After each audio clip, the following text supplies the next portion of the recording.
Hello. What does the daddy of your dreams look like? I grew up afraid of my dad, who would watch me to see if I was making a mistake, not doing things quickly enough. And his punishments were swift and without mercy. So, as a child, the daddy of my dreams was Roy Rogers. He was kind, he loved children, and he adopted children, and I longed for him to find me and make me his child because I knew then I would be loved.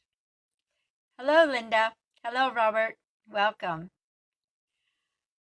I'm Barbara Hitching, and today we're going to talk about a good daddy. And I encourage you to tune into my blog, barbarahitching.com. And I have a really exciting blog coming up on Thursday, and you don't want to miss it. Well, as I grew up, because our earthly dad is a picture of who God the heavenly dad is, I saw God the Father as being very dangerous. I didn't want to have any contact with him. And so I would try to hide from him. And at the same time, I also would do things to appease him, trying to keep him from being angry with me and to avoid punishment. Hello, John. Welcome. Well, Jesus tells a fascinating story in Luke 15 about a father that is just incredible.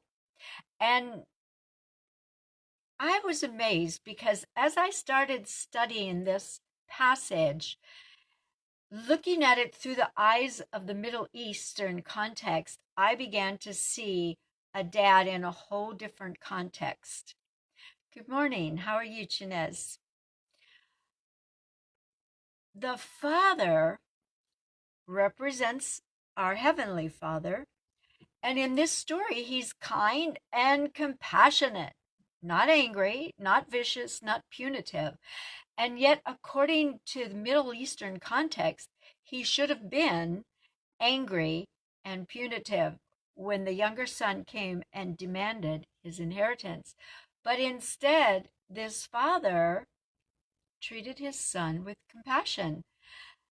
Actually, what that younger son was saying was, Dad, I hate you and I don't want to wait until you die. I want my inheritance now. And so the father should have beaten him. He should have disinherited him. He should have thrown him out on the street, or at the least made his son into a servant. But he didn't act that way at all. Instead, he gave his son his inheritance. But then he did another astonishing thing. He divided the inheritance and gave to the elder son as well. And the elder son should have been appalled and said, No, Dad, I love you. I can't take this. But he didn't. And so we know secretly he hated his father. So we have the younger son, who Jesus is painting a picture of the sinners who go away into a far off country and leave the Father's house. They leave God.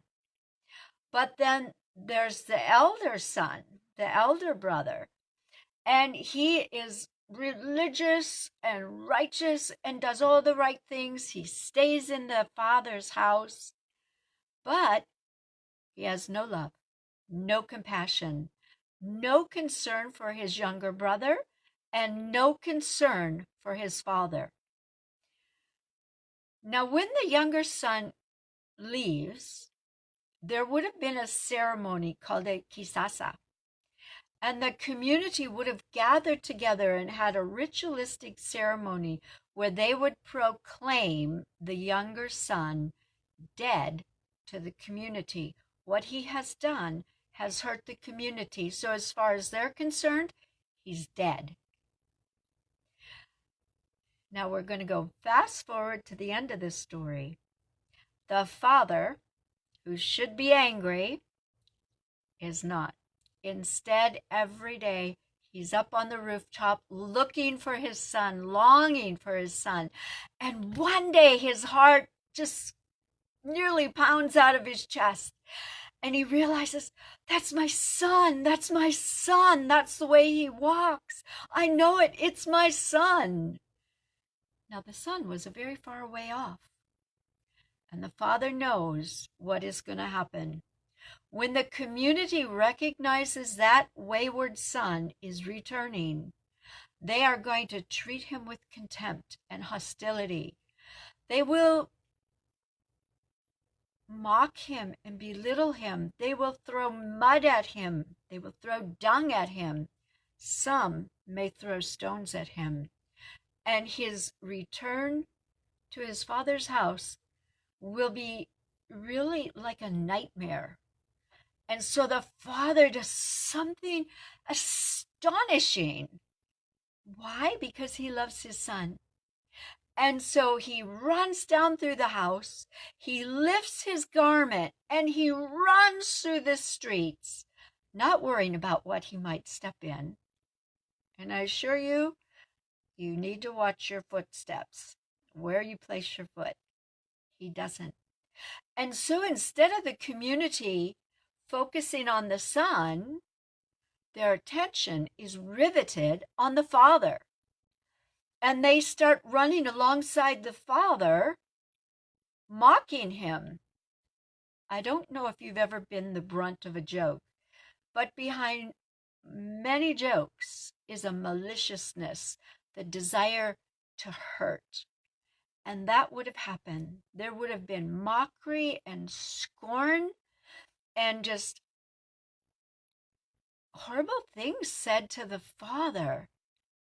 But the father had one goal, and that was to get to his son and be reunited with his son.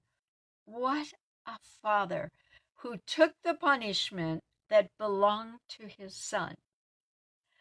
And when he is running, his son sees, now the son has got a little speech all prepared that he's going to give. He hasn't really repented, but he wants to eat. He also knows the village is going to assault him. And yet, he sees his father running and taking the abuse, the scorn that belonged to him, the prodigal son. And his heart was broken, and he was truly repentant. And so when his dad got there, he said, "Oh, Dad, I've sinned against heaven and against you. I'm not worthy to be called your son." The father, with joy, grabs his son and hugs him. And in the Greek, he kisses him over and over and over. He's just so thrilled. He's not worried that the son is filthy, that he stinks. He just is so happy. His son who was dead is now alive. And as I have pondered on that story over the years, I have been awestruck. Daddy God is a good daddy, and he loves you, and he loves me. He's not like our earthly dad. He is good. He will never lie to you. He will never abandon you. He will never beat you and betray you and harm you. He loves you. And so my call to action is this. Today, this week, go through your week thanking God that he is a good daddy and he loves you. And then begin to tell him that you love him. Even if you don't feel it, it doesn't matter. Speak it as if it is true. And God will do something beautiful in your heart when you begin to recognize he is a good daddy and he loves you. Now on Thursday, I am going to have a blog. I interviewed Ken Symington, who is an author and a speaker, and his passion is the Father Heart of God. I encourage you to watch it. It is really, Ken is an amazing person, and I think you will find your heart is encouraged. So, again, think about the wonder that the Heavenly Father is a good daddy. He's kind and he's compassionate and he loves you and he suffered that you might live. And maybe take a moment and write below what the daddy of your dreams looked like, especially when you were a child. Thank you. Have a wonderful, wonderful day. God bless. Bye.